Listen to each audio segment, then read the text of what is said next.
एक संत ने कैसे बचाई द्रौपदी की लाज? क्या था द्रौपदी के चीरहरण से बचने का असली सच? क्या द्रौपदी का चीरहरण पहले से ही तय था?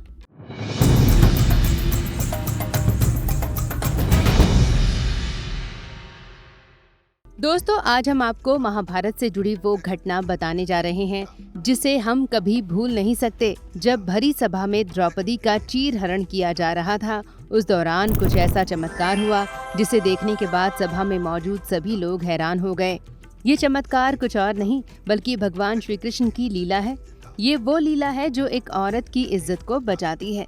ये वो लीला है जो भक्त के प्रति भगवान का प्रेम दिखाती है। ये वो लीला है जो सच्ची दोस्ती का मतलब सिखाती है। लेकिन अगर हम कहें कि द्रौपदी की लाज श्री कृष्ण ने नहीं बल्कि एक संत ने बचाई थी। जी हाँ दोस्तों, द्रौपदी की लाज एक संत के वरदान ने बचाई थी। दरअसल दोस्तों, जब द्रौपदी की शादी नहीं हुई थी, उस समय द्रौपदी के साथ कुछ ऐसा हुआ जिसमें चीरहरण का रहस्य छिपा हुआ है। ये उस समय की बात है जब द्रौपदी अपनी सहेलियों के साथ तालाब में नहाने जा रही थी। लेकिन तालाब का जल शांत देखकर द्रौपदी और उनकी सहेलियों को ऐसा लगा कि आज से पहले तो कभी इस तालाब का जल इतना शांत नहीं देखा। तालाब में इतनी शांति कैसे है? तभी अचानक से द्रौपदी एक अद्भुत नजारा देखती हैं।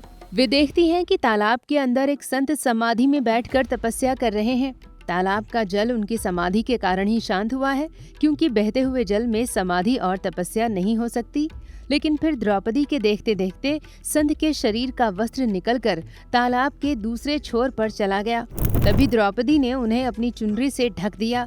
फिर संत की तपस्या टूटने पर पता चला कि ये संत अंधे हैं। हालांकि उनके तालाब से बाहर आने पर द्रौपदी ने उन्हें प्रणाम किया और उनके वस्त्र खुलने की घटना उनसे कह दी।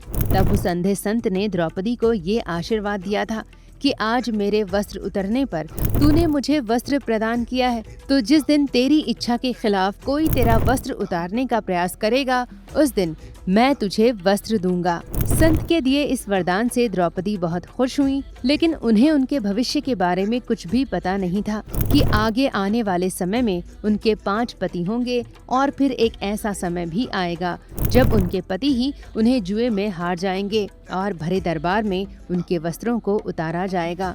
लेकिन वो कहते हैं ना कि वर्तमान काल में जो भी हमारे साथ होता है वही हमारे भविष्य की रचना करता है।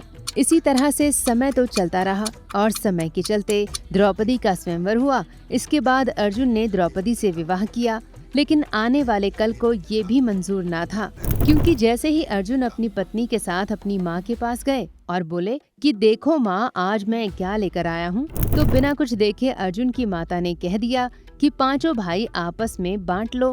अब माँ की बात कौन झुटलाए, और मुंह से निकली वाणी को वापस भी नहीं लिया जा सकता। और वैसा ही होता है। अपनी माँ के कहने पर 5 पांडव द्रौपदी से विवाह कर लेते हैं। दोस्तों, एक समय ऐसा भी आया जब 5 पतियों की पत्नी और वीर महाराज की पुत्री कहलाने वाली द्रौपदी को भरी सभा में बुलाकर उनके साथ बदसलूकी की जाती है। उनके कपड़े फाड़ दिए जाते हैं, उनका चीरहरण किया जाता है। लेकिन उस अंधे संत का वरदान बीच में आता है और द्रौपदी की रक्षा करता है। दोस्तों, ये कथा महाभारत में नहीं मिलती, पर लोक कथाओं में ऐसा माना जाता है कि सभा में बड़े बड़े शूरवीरों के रहते एक अंधे संत के वरदान ने एक नारी की लाज बचाई थी। दोस्तों, इस घटना से जुड़ी एक और कहानी बताई जाती है। कहा जाता है कि शिशुपाल का वध श्री कृष्ण ने अपने सुदर्शन चक्र से किया था। उसी दौरान उनकी एक उंगली कट गई थी। उस उंगली से लगातार खून बह रहा था।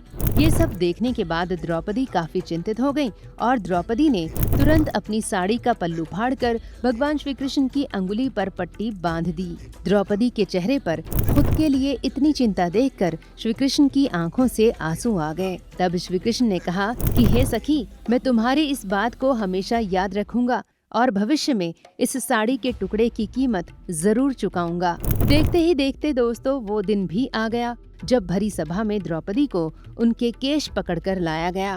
तब दुर्योधन ने अपने छोटे भाई दुशासन से द्रौपदी का चीरहरण करने को कहा, और जब दुशासन द्रौपदी की तरफ बढ़कर उनका चीरहरण करने लगा, तब द्रौपदी ने हाथ जोड़कर आंखें बंद करके भगवान श्री कृष्ण को याद किया। दोस्तों, तब भगवान श्री कृष्ण ने द्रौपदी के द्वारा बांधी गई साड़ी का कर्ज चुकाया और द्रौपदी की लाज बचाई।